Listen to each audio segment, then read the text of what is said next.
Satyabhama Institute of Science and Technology, Chennai. Satyabhama Institute of Science and Technology, Chennai. Sivaganga மாவட்டம் காரைக்குடி கண்ணதாசன் மணி மண்டபத்தில் பழ கருப்பையா எழுதிய இப்படித்தான் உருவானேன் என்ற நூல் வெளியீட்டு விழாவில் பழ நெடுமாறன், நடிகர் சிவகுமார் உள்ளிட்டோர் கலந்து கொண்டு புத்தகத்தை வெளியிட்டனர். பின்னர் மேடையில் பேசிக் கொண்டிருந்த நடிகர் சிவகுமார் திடீரென பழ கருப்பையாவின் காலில் விழுந்து வணங்கினார். தொடர்ந்து நிகழ்ச்சி முடிந்து கிளம்பும் போது நடிகர் சிவகுமாருக்கு வயதான ரசிகர் ஒருவர் பொன்னாடை வழங்கினார். ஆனால் நடிகர் சிவகுமார் அந்த பொன்னாடையை வாங்கி தூக்கி வீசியதால் அந்த ரசிகர் வேதனையடைந்தார்.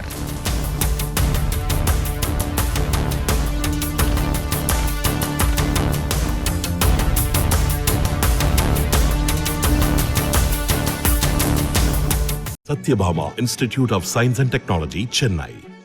Satyabhama Institute of Science and Technology, Chennai. செய்திகளை உடனுக்குடனும் துல்லியமாகவும் தெரிந்து கொள்ள சப்ஸ்கிரைப் பண்ணுங்க.